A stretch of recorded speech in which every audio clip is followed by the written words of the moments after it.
সরকারি ও বেসরকারি মাধ্যমিক বিদ্যালয়সমূহে ভর্তি 2026-এর অনলাইন আবেদন আজ 21 নভেম্বর শুক্রবার থেকে শুরু হয়েছে।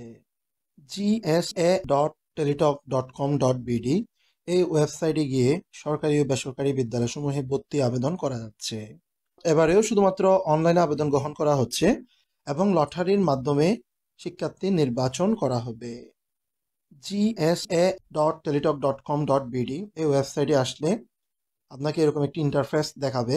সেখান থেকে ভর্তির আবেদনে ক্লিক করলে আপনাকে ভর্তির আবেদন ফর্ম পূরণ করার জন্য যে পেজটি রয়েছে সেই পেজটিতে নিয়ে আসবে। এখন যে পেজটি দেখতে পাচ্ছেন এই পেজটি হচ্ছে মূলত ভর্তি আবেদনের জন্য পেজ। এই পেজে সকল তথ্যসমূহ দিয়ে ভর্তি আবেদন করতে পারবেন। ভর্তি আবেদন শুরু করার আগে আপনি যে বিদ্যালয়টিতে আবেদন করতে যাচ্ছেন সেখানে কতটি শূন্য আসন রয়েছে তা দেখা অত্যন্ত জরুরি। শূন্য আসন দেখার জন্য এখানে সরকারি বিদ্যালয়সমূহে ভর্তি 2026-এর পাশে যে 3টি লাইন রয়েছে সে লাইনের উপর ক্লিক করলে আপনার সামনে কিছু মেনু দেখাবে। সেখানে রয়েছে হোম, এরপরে রয়েছে শূন্য আসনের তথ্য। এরপরে শূন্য আসনের তথ্যের উপর যখন ক্লিক করবেন তখন আপনাকে আরেকটি ইন্টারফেস দেখাবে।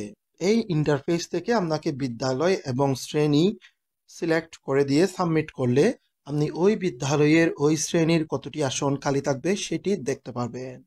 এখানে বিদ্যালয়ের নিচে যে ঘরটি রয়েছে সেটির উপর ক্লিক করলে আপনি বাংলাদেশের সকল বিদ্যালয়সমূহের তালিকা এখান থেকে দেখতে পাবেন। সেখান থেকে আপনার যে বিদ্যালয়টির শূন্য আসন দেখতে হবে সেটির উপর ক্লিক করে দিবেন। এরপর নিচে এসে আপনি যে ক্লাসে শূন্য আসন দেখতে যাচ্ছেন সেটি সিলেক্ট করবেন। সিলেক্ট করার পর সাবমিটে ক্লিক করলে আপনার ওই বিদ্যালয়ে ওই শ্রেণীর কতটি আসন খালি আছে সেটি দেখতে পারবেন।